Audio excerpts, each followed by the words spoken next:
Very good morning to all of you. Now, today's topic is sustainable development, a very important topic, and you have not read about this topic in the previous classes, so it's also become very important that you know about sustainable development. बेटा हिंदी में sustainable development को हम सतत विकास बोलते हैं. सतत विकास क्या होता है, सस्टेनेबल डेवलपमेंट क्या होता है? Actually it is a type of development which all the countries have.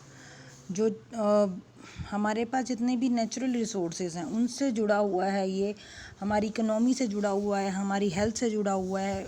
Actually it is a topic which is very much relevant because it is interlinked topic and need of the hour. आज के time पे sustainable development की सबसे ज़्यादा हमें ज़रूरत है. ठीक है, सस्टेनेबल डेवलपमेंट क्या होता है? It is the use of mostly renewable and non renewable resources. और हमें इस तरीके से रिसोर्सेज को यूज़ करना है that we should not compromise our need, basic needs. जो आज हमें ज़रूरत है, हम उन नीड्स को कॉम्प्रोमाइज़ किए बिना, उनकी कमी को महसूस किए बिना, या हम ये सोचें कि आज हमारे को ज़रूरत है और हम उसको यूज़ नहीं कर पा रहे, चाहे वो कोयल है, पेट्रोलियम है, नेचुरल गैस है. देखो, coal, petroleum, natural gas non renewables हैं. इनको हम एक बार यूज़ कर लेंगे, they get finish, they get exhausted and they can not be reused again. Okay. और जो रिन्यूएबल्स हैं वो कौन कौन से हैं? जैसे आपका वाटर रिसोर्स है, सोलर एनर्जी है, विंड एनर्जी है, टाइडल एनर्जी है, या मैन पावर है. ये हमारे रिन्यूएबल रिसोर्सेज हैं. तो हम चाहे वो रिन्यूएबल रिसोर्स हो चाहे नॉन रिन्यूएबल रिसोर्स हो, उसको इस तरीके से यूज़ करें, इस तरीके से हम उसको वो करें कि हमारी जो करंट आज की नीड्स हैं, जो करंट सिनेरियो में हमारा यूज़ है, उन चीज़ों का रिक्वायरमेंट है, that does not compromise. And also we require, because these things are not required for 2021 or 2022 only, we require them in the future also, and we don't want to compromise our needs. हम ये नहीं चाहते कि आज हम इसको use कर लें तो कल हम उसके लिए तरसते रहें, हमारे पास वो रिक्वायरमेंट नहीं है, वो चीज़ नहीं है. तो हमें अपनी नीड्स को उस तरीके से वो करना है, यूटिलाइज़ करना है, उस तरीके से काम करना है. जैसे घर में आपके कोई आ जाता है मेहमान, तो आपकी मम्मी क्या करती हैं? Your mother is a great sustainable developmenter. वो क्या है कि जैसे घर में कोई आया, आज सब्जी एक बनी हुई है या कुछ नहीं, तो आपकी मम्मी चावल बना देंगी रोटी के साथ, या क्या करेंगी, फटाफट कोई मतलब इस तरह की सब्जी जो फटाफट जो उस टाइम अवेलेबल हो वो बना देंगी, ताकि वो उस टाइम की जो नीड है, जो करंट नीड है, आपके घर में मेहमान आ गए हैं, उस टाइम पे जो रिसोर्स की नीड है, फूड की नीड है, वो कॉम्प्रोमाइज़ भी ना हो. और ये भी ना हो कि आपका जो बजट है घर का, फैमिली का जो अवेलेबिलिटी उस टाइम पे थी, उसकी वजह से वो ख़राब हो जाए, वो भी ना हो. तो हम इस तरीके से एक्टिविटीज़ करते हैं हमारे घर में, मनी की करते हैं, फूड की करते हैं, डिफरेंट काइंड ऑफ एक्टिविटीज़ की करते हैं. तो according to United Nation sustainable development क्या है? सस्टेनेबल डेवलपमेंट है कि हम अपनी ज़रूरतों को पूरा कर रहे हैं, तो उन ज़रूरतों को इस तरीके से पूरा करें कि उनकी हम कमी को भी महसूस ना करें, सेक्रीफाइस भी ना करें उसके बिना कि हाँ हमारे पास वो चीज़ नहीं है, हम उससे परेशान भी ना हो, और आने वाली जनरेशन्स, जो हमारी फ्यूचर जनरेशन्स हैं, जो हमारे बच्चे हैं, उनको भी वो चीज़ें आराम से मिल सकें. तो आज हम इंट्रोडक्शन की बात कर रहे हैं कि टर्म सस्टेनेबल डेवलपमेंट सबसे पहले कहाँ से आई. तो वर्ल्ड कंजर्वेशन स्ट्रेटजी थी बेटा, WCS, world conservation strategy 1980. And as per that 1980 हमें कंजर्वेशन करनी थी, हमें सस्टेनेबल डेवलपमेंट करना था. तो GH ब्रुटलैंड ने 1987 में ये हमारा कंसेप्ट दिया. उससे पहले 1972 में जब बहुत सारी कंट्रीज़ इकट्ठी हुई थी तो अर्थ समिट हुआ था. अर्थ समिट में क्या हुआ था कि अर्थ समिट में हमारा क्राइसिस को डील किया गया था कि जो कंट्रीज़ हैं, जो पुअर कंट्रीज़ हैं, जो डेवलपिंग नेशन है, उन कंट्रीज़ में क्या क्या रिक्वायरमेंट है, वहाँ पर रिसोर्सेज कैसे हैं, वहाँ पर एनर्जी रिसोर्सेज कैसे हैं, वहाँ पर हम कैसे एनर्जी को, वुड को, इन चीज़ों को यूज़ कर सकते हैं. तो 1972 से एक तरह की डिबेट चल रही थी. तो 1972 के बाद 1987 में जो नॉर्वे की एक प्रेसिडेंट हैं GH ब्रुटलैंड, उन्होंने एक सिग्निफिकेंट पब्लिकेशन दिया और उसमें उन्होंने बताया कि नॉर्थ एंड साउथ अगर अपनी ज़िंदगी बचाना चाहते हैं, कॉमन क्राइसिस को दूर करना चाहते हैं, क्योंकि सभी के लिए सर्वाइवल एक बहुत बड़ा इशू है, तो कैसे वो करें, कैसे सस्टेनेबल डेवलपमेंट करें. तो उन्होंने कुछ रूल्स बताए और एजेंडा 21 भी बताया. तो कॉमन हमारा जो फ्यूचर है उसको देखते हुए एनवायरनमेंट के ऊपर एक कॉन्फ्रेंस हुई थी, United nation conference on energy and environment and development, Rio de Janeiro में 1992 में जून के अंदर. तभी आया था कि हमारा वर्ल्ड अर्थ एनवायरनमेंट डे सेलिब्रेट करते हैं। तो रियो डी जेनेरो में ये बात आई कि हमें डेवलपमेंट जो है उसको कैसे करना है। एजेंडा 21 उसके अंदर हमारा डिस्कस किया, जिसमें 21 सूत्रीय यानी 21 बातों पर क्या किया गया, वो गौर किया गया, उन बातों को रिसाइट किया गया, उनके बारे में बताया गया कि किस तरीके से हम ग्रेजुअल ग्रोथ करके, तो कैसे हम ग्रेजुअल ग्रोथ करके या हम इंक्रीज़ करें अपनी ग्रोथ को, उस इंक्रीज़ ग्रोथ से हम क्या करें, अपने आज के और आने वाले जो रिसोर्सेज हैं, संसाधन हैं, उनकी जो नीड्स हैं उनको फुलफ़िल कर सके। तो डेवलपमेंट जैसे आपको मैंने नाम ही बताया, विकास है, एक चीज़ ऐसी है जो हमें पॉजिटिव टर्म देती है, जो हमें खुशी देती है कि हमारे आसपास कुछ इंक्रीज़ होगा। तो हमारी जो पॉलिसीज़ हैं वो बनी, हमारी गवर्नमेंट कुछ प्रोजेक्ट्स लेकर आए, लेजिस्लेशन लेकर आए, कुछ कानून लेकर आए, कुछ ऐसे पॉलिसी लेकर आए जो सिर्फ पेपर पे ही नहीं रहे, पेपर के बाहर भी आए और अनफोल्डिंग हो इस तरह की चीज़ों की, जिसमें हमारे पोटेंशियल को, हमारी रिक्वायरमेंट्स को, हमारी पार्टिसिपेशन के through economic, social, political, culture, जितनी भी चीज़ें हैं सब मिलकर क्या करें, हमारी कंडीशंस को इम्प्रूव करें और इस तरीके से इम्प्रूव करें कि हम सस्टेनेबल डेवलपमेंट को समझ सकें।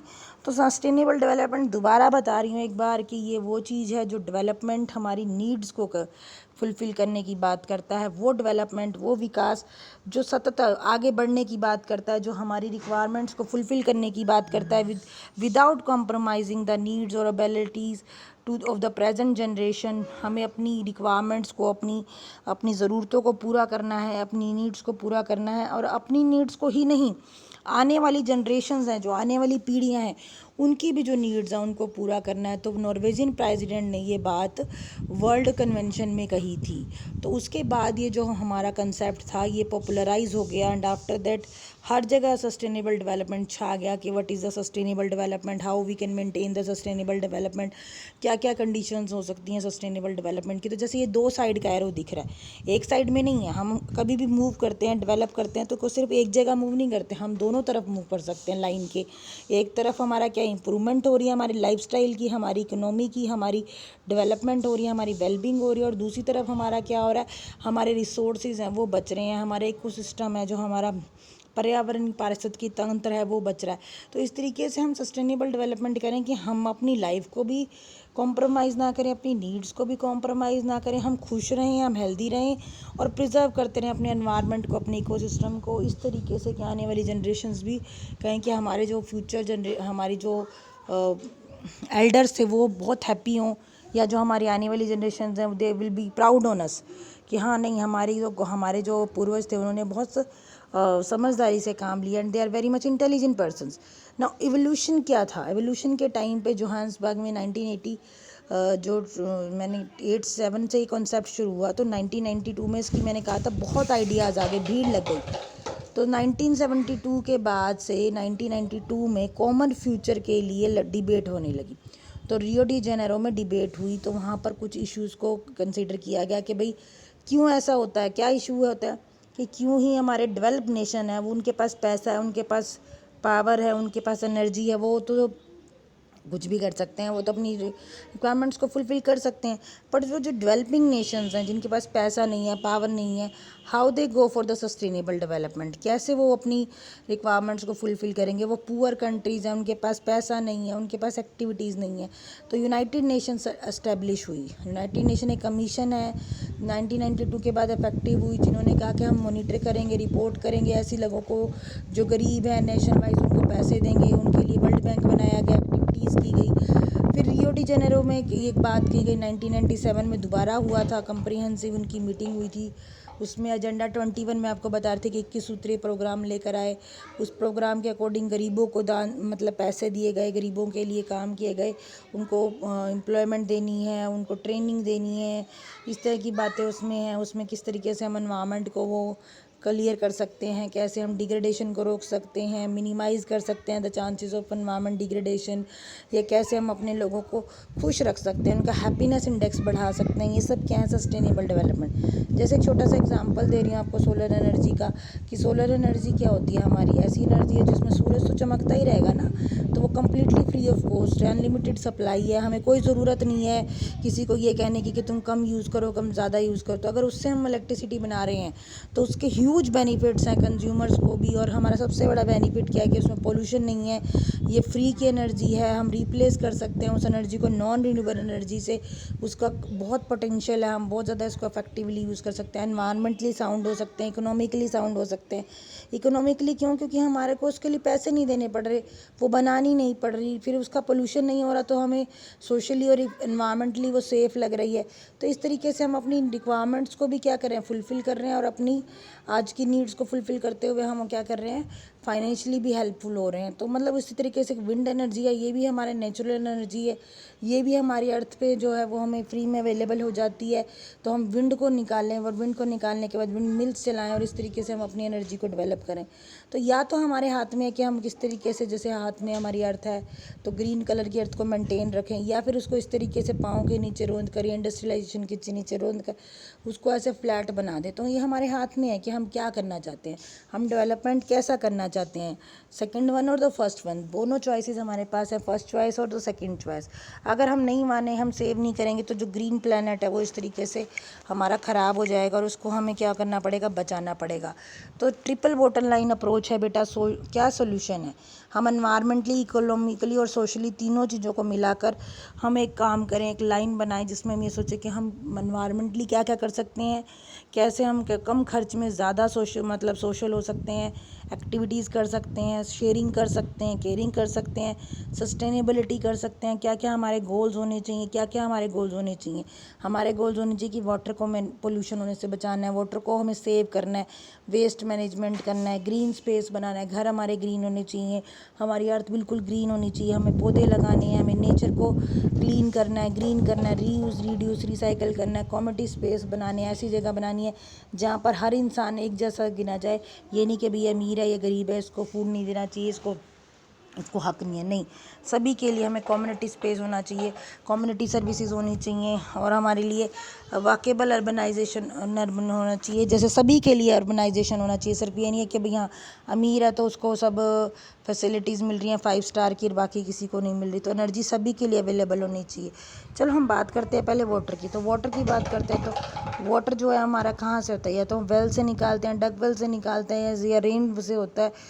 रेन वाटर हार्वेस्टिंग करनी चाहिए। अगर हम रेन जो आ रही है, जितनी भी रेन्स हमारे घर में आ रही है, हम उनको क्या करें, इस तरीके से वेल बनाकर, इस तरीके से सिस्टम बनाए कि सारा पानी एक कंटेनर में स्टोर हो जाए, और उसको हम कभी भी यूटिलाइज़ कर सकें। तो ये एक तरीके का सस्टेनेबल डेवलपमेंट है कि आज भी हम अपने लिए यूज़ कर सकें, और आने वाली जनरेशन में भी इसको यूज़ कर सकें। या फिर उसमें क्या कर सकते हैं, हम वाटर में हम रिचार्ज पिट्स बना सकते हैं कि जो सॉइल के अंदर रिचार्ज ख़त्म हो जाता है, जैसे कि हमारे फ़ोन में रिचार्ज ख़त्म हो जाता है, वैसे आज के टाइम पे हमें वाटर को भी रिचार्ज करने की ज़रूरत है।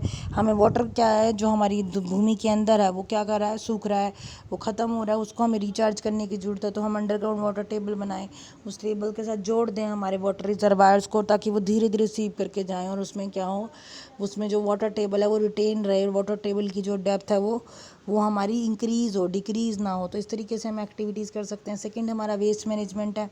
मैंने आपको बताया कि वेस्ट मैनेजमेंट में बहुत स्कोप है। मैंने आपको जब सॉलिड वेस्ट पढ़ाया था, कैसे कर सकते हैं हम वेस्ट मैनेजमेंट, उसके अलग अलग मेथड है, रिसाइकलिंग है, रिड्यूस, रीजनरेट तो है ही है, साथ में हमारे पास क्या है, हम उसको इंसिनेट कर सकते हैं, कंपोस्टिंग कर सकते हैं, वर्मी कंपोस्टिंग कर सकते हैं, उससे हम क्या कहते हैं, एनर्जी बना सकते हैं। वेस्ट ऑफ वन इंडस्ट्री में भी the raw material of industry, जैसे एशिज़ हैं कि एक जगह का वेस्ट है, पर वो क्या करते हैं, ब्रिकलिन्स में या कहीं पे भी क्या हम क्या कर सकते हैं, सीमेंट बनाने में यूज़ कर सकते हैं, ईंटें बनाने में यूज़ कर सकते हैं, इस तरीके की अदर एक्टिविटीज़ कर सकते हैं। तो रिसाइकलिंग बहुत ज़रूरी है हमारे प्रोडक्ट्स की। लैंड फिलिंग साइट्स हैं, उनमें जो वेस्ट आता है वो पावर प्लांट से होना चाहिए, ताकि वो लैंड फिल भर सके हम उसको, और एक फ्लैट लैंड बना सकें अर्थ के ऊपर। उसके बाद है कंपोस्टिंग। कंपोस्टिंग बहुत ज़रूरी है। अपने घरों में आप कंपोस्टिंग करें, घड़े जो पड़े हैं उनमें सूखा कूड़ा, गीला कूड़ा डाल के अपना जितना ज़्यादा हो सकता है आप उसके अंदर कंपोस्टिंग डालें। कंपोस्टिंग करना बहुत ज़रूरी है। Then walking on the outskirts, green space, मैंने आपको कहा था कि जितना ज़्यादा हो सके पेड़ लगाएं, अर्थ को एक ग्रीन प्लेनेट बनाना है। हमें पेडिटिशियन बनना पड़ेगा, उसके लिए अपने पाँव पे चलना पड़ेगा, इको फ्रेंडली बनना पड़ेगा। इको फ्रेंडली का मतलब ये है कि हमें बाइक्स नहीं चलानी, कार नहीं चलानी, हमें क्या चलानी है, साइकिल चलानी है, या हमें वैसी एनर्जी यूज़ करनी है बच्चों के लिए, ताकि आने वाली जनरेशन जो हैं वो हमारे से ये सबक लें कि हमें किस तरीके से अपने वो करना है। ये नहीं कि हमारे पास रिसोर्स नहीं है, पर देखो जैसे पेट्रोल डीजल की कीमतें बढ़ रही हैं, तो आने वाले टाइम पे साइकिल पे चलना ही बेस्ट है, या हमारे को इलेक्ट्रॉनिक व्हीकल्स को ही यूज़ करना बेस्ट रहेगा। अदरवाइज़ हमारे लिए प्रॉब्लम हो जाएगी कि हमारा जो नॉन रिन्यूएबल रिसोर्स है वो ख़त्म हो जाएंगे। देन फूड क्या है, हमारा बहुत इंपॉर्टेंट बेसिक नेसेसिटी है, वो मार्केट्स में मिलता है। आपको पता है कि फार्मर्स की मार्केट्स होती हैं, कुछ गार्डन होते हैं। आप अपने घरों में क्या कर सकते हैं, छोटे छोटे बैकयार्ड गार्डन बना सकते हैं, छतों पे गार्डन बना सकते हैं, छोटे छोटे गमलों में चीज़ें लगा सकते हैं। इस तरीके से हम अपने घरों में जो सीजनल सब्जियां हैं, पत्ता गोभी दिख रही है, इसके अंदर आपको मूली दिख रही है, या आप अपना छोटी छोटी आपकी हरी मिर्चें हैं या कोई भी छोटी चीज़ें हैं, उनको आप घरों में उगाइए सीजनल, ताकि उसको आपको ख़रीदना पड़े। प्योर रहती हैं वो वेजिटेबल्स, एज़ वेल एज़ वो नॉन पोल्यूटिंग भी कर रहती हैं। होम सस्टेनेबिलिटी से आप क्या समझते हैं? होम सस्टेनेबिलिटी का मतलब अपने घरों में इस तरीके की एक्टिविटीज़ करें कि वो पोल्यूशन कम करें या हीटिंग कम करें, ग्लोबल वार्मिंग कम करें। तो हमारा होम का डिज़ाइन इसमें सबसे ज़्यादा मेंटेन रहना चाहिए।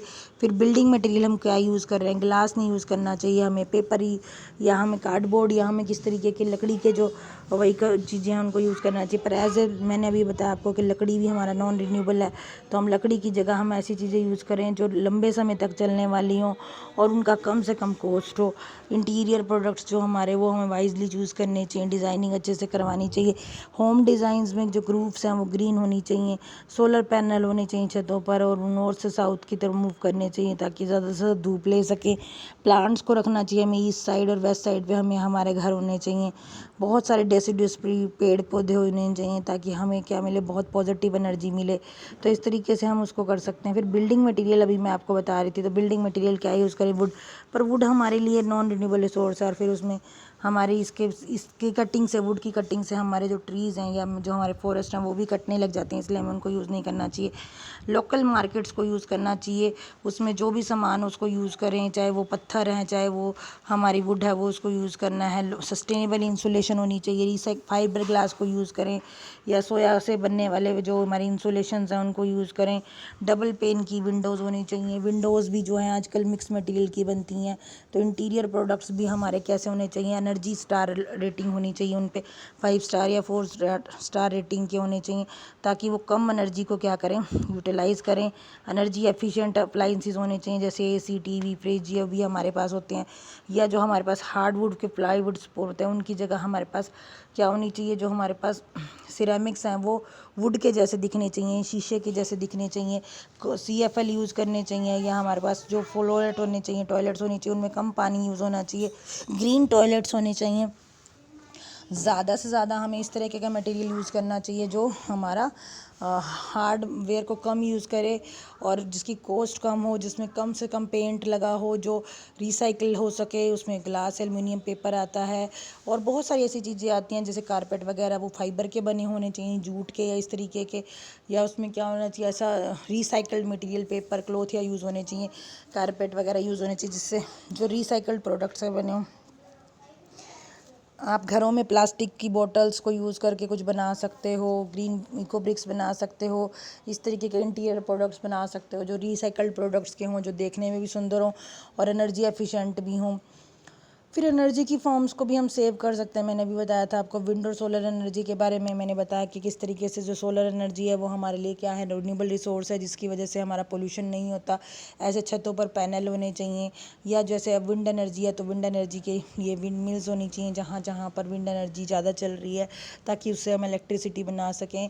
या हम क्या कर सकते हैं, विंड एनर्जी के अंदर उससे कई इंडस्ट्रीज़ को रन कर सकते हैं जो हमारी environment safe, environment friendly techniques हैं उनको यूटिलाइज़ कर सकते हैं।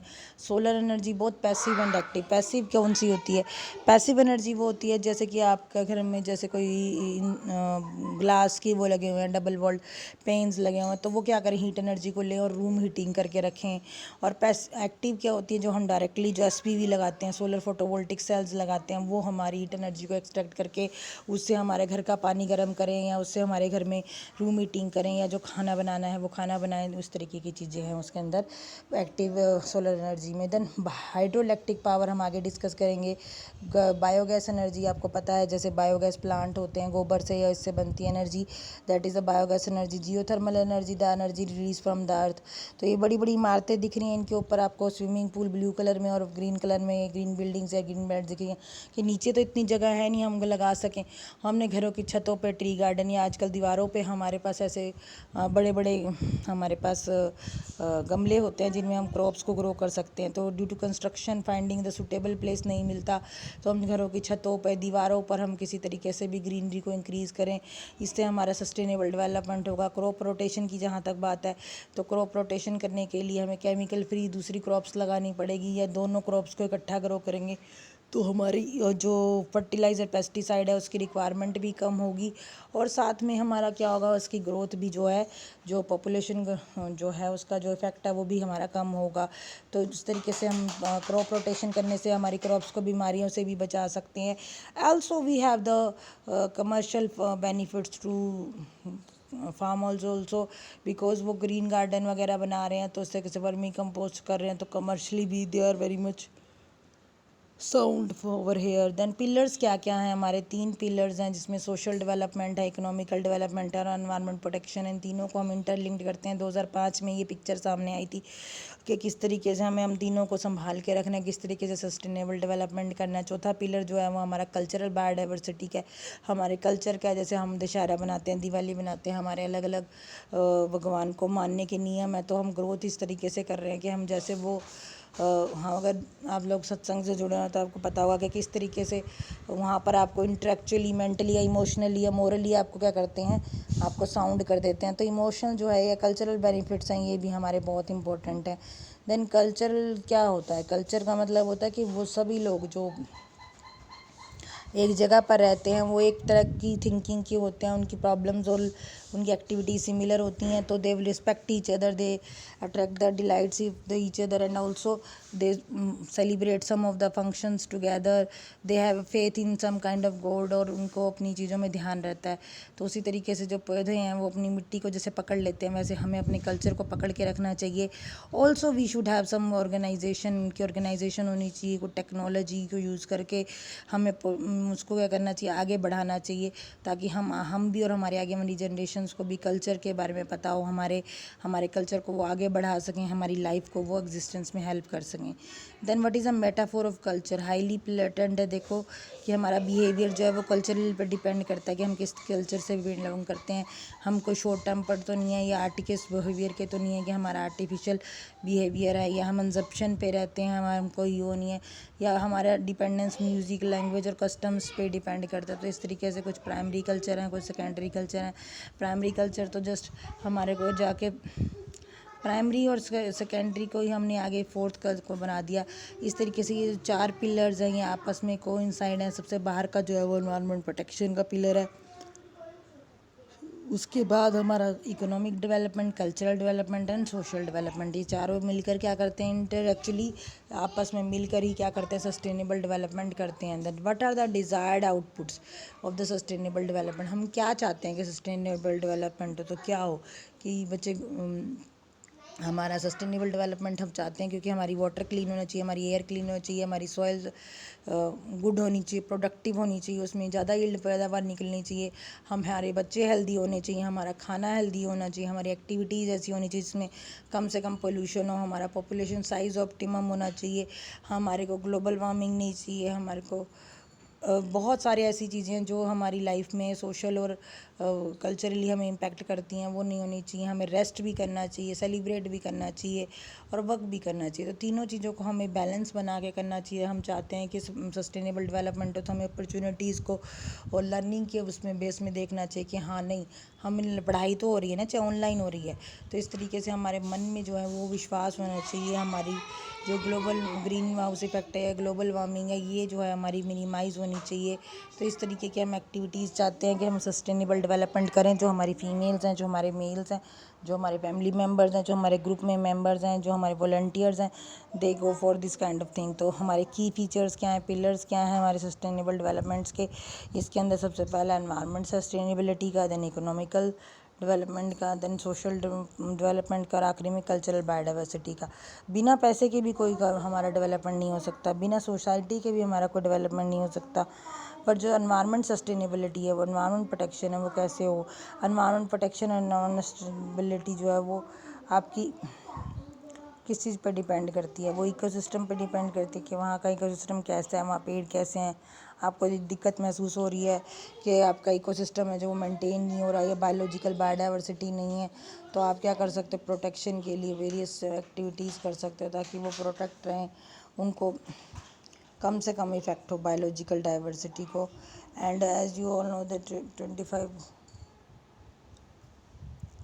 प्रोटेक्शन के जो दो हमारे मीन हैं वो आपस में कोइंसाइड कर रहे हैं। इकोनॉमिकल डेवलपमेंट जो है वो हमारे इकोनॉमिकल पॉलिसीज़ से चलता है। इकोनॉमिक पॉलिसीज़ में क्या क्या चीज़ें आएंगी कि हम किस तरीके से अपनी कैपेसिटी बढ़ाएं, किस तरीके से गरीबों को दान दें, किस तरीके से। अब देखो जो गरीब आदमी बीमार है वो तो फिर भी कुछ जो डेवलपमेंट है उसमें वो पार्टिसिपेट कर रहा है। बट इकोनॉमिक डेवलपमेंट तभी होगा जब हम सबको इक्वली क्या कर दें, राइट दे दें, more equitable access to the services. एंड ये नहीं है कि भी आप उसके नदी के पास रहते तो आप ही को सारे राइट हैं।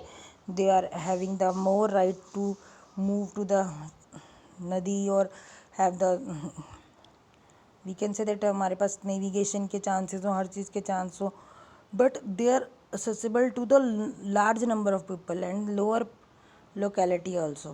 ठीक है। उसके बाद है तीसरा इकोनॉमिकल डेवलपमेंट। तीसरा क्या इकोनॉमिकल डेवलपमेंट है, इकोनॉमी में हमारी क्या होगी, जैसे पैसे के बारे में है कि पैसा किस तरीके से हम एनहांस करें, किस तरीके से एक्टिविटीज़ करें। देन हमारे पास क्या है, सोशल डेवलपमेंट है। सोशल डेवलपमेंट भी हमारा बढ़ रहा है। तो ये 4 पिलर्स हो गए, economic development, social development, cultural development और एनवायरनमेंट प्रोटेक्शन। इनके प्रिंसिपल्स हैं, कैसे कैसे यूज़ करें, रिस्पेक्ट करें हर चीज़ को लाइफ के अंदर, नेचर के अंदर, क्वालिटी ऑफ लाइफ को।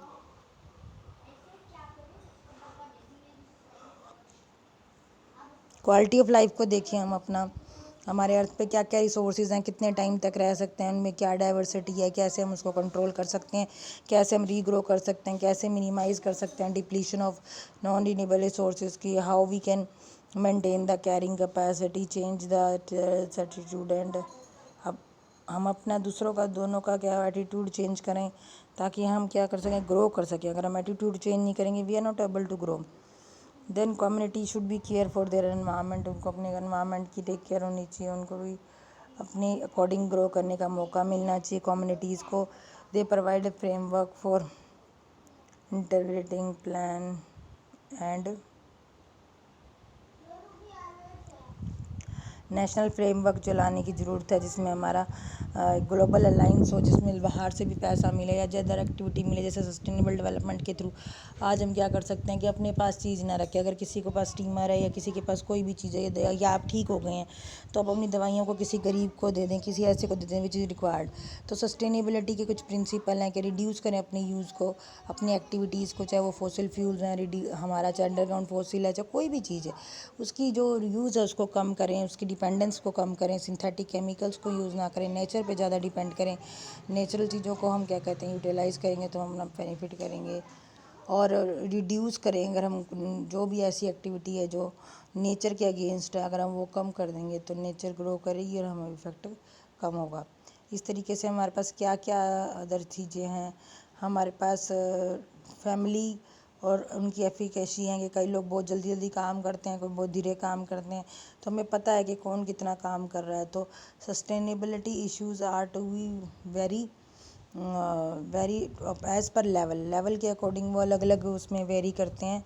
ठीक है, क्या क्या वेरी कर रहे हैं इसके अंदर, सबसे पहला जो हमारा है वो क्या है, जैसे ओजोन डिप्लीशन जैसे पोलर रीजन पे ज़्यादा है। क्लाइमेट चेंज है जैसे वो भी हमारा ट्रॉपिकल रीजन पे ज़्यादा है, जैसे जहाँ पर ज़्यादा आपकी ग्रीन हाउस गैसेज हैं, जहाँ पर ज़्यादा आपका कार्बन डाइऑक्साइड है या कार्बन कैप ज़्यादा है, वहाँ पर क्लाइमेट चेंज भी ज़्यादा ऑब्जर्व हो रहा है। वहाँ पे ज़्यादा गर्मी या ठंड पड़ रही है या मौसम चेंज हो रहा है। एयर पोल्यूशन है जैसे वो भी हमारा क्या करता है, सुप्रीम कोर्ट के अकॉर्डिंग जो एयर पोल्यूशन है वो भी हमारी अर्थ के अंदर ग्लोबल लेवल पे जा रहा है, वो बढ़ रहा है। हमारे एक्टिविटीज़ जो हैं वो बढ़ रही हैं, उसके अंदर इंक्रीज़ हो रहा है। तो रीजनल, नेशनल और एरिया लेवल, ये बहुत तीनों चीज़ इंपॉर्टेंट है कि हम अपना वाटर है वो एक पर्टिकुलर एरिया में है तो उसको पोल्यूट ना करें, उससे डिप्लीशन नहीं होगी, वाटर की कमी नहीं होगी, डिफॉरेस्टेशन नहीं होगी तो फिशरमैन्स हैं वो इजीली जा सकते हैं। अदर एक्टिविटीज़ में डिफॉरेस्टेशन नहीं होगी तो सॉइल को फर्टाइल बना सकते हैं। Then we have refilling, then we have हमें कोई भी चीज़ है, हमें कैसे सीएनजी भरवानी है, कोई भी चीज़ है, हम मतलब उसको रीफ्यूल करें, हम उसको वेस्ट ना करें, डेजर्टिफिकेशन ना करें, बायोडाइवर्सिटी मेंटेन करके रखें। ठीक है, तो इस तरीके से हम क्या कर सकते हैं, रीजनल लेवल के ऊपर अपनी एक्टिविटीज़ कर सकते हैं। लोकल लेवल में क्या कर सकते हैं, मिट्टी के ऊपर ध्यान देकर, लॉस ऑफ मिट्टी का ध्यान रख के हम क्या कर सकते हैं, मिट्टी बना सकते हैं। या हम अपनी सॉइल को क्या कर सकते हैं, क्वालिटी वाइज बना सकते हैं, ताकि उससे इनकम भी हो जाए और हमारी पैदावार अच्छी होने से हमारे को फ़ायदा होता है। Then there are principal social development, cultural development, environment development या फिजिकल डेवलपमेंट। तो ये अलग अलग हमारे की कंपोनेंट्स हैं। फिर सस्टेनेबल डेवलपमेंट में एक्टिव इन्वॉल्वमेंट किस किस की हो सकती है, आप कौन कौन इस गोल में पार्टिसिपेट कर सकता है। कुछ एक्टिव मेंबर्स आपकी क्लास के कर सकते हैं, गवर्नमेंट एजेंसीज कर सकती हैं, नॉन गवर्नमेंट ऑर्गेनाइजेशन कर सकती हैं, प्राइवेट सेक्टर कर सकता है, सिविल मैकेनिज्म कर सकता है, सिविल लाइन में जो इंजीनियरिंग कर रखे हैं उन लोगों को कर सकते हैं। पॉलिटिशियंस और पॉलिसी मेकर्स तो सिर्फ डिसाइड करते हैं और सस्टेनेबल डेवलपमेंट नहीं करते, वो सिर्फ ये बताता है कि ये चीज़ ऐसे होनी चाहिए। तो पुअर पीपल पे ज़्यादा प्रेशर है, ऐसा क्यों है, ये लिखेंगे आप। Then human and their environment suffer करता है, एक बहुत बड़ी प्रॉब्लम से जिसको हम बोलते हैं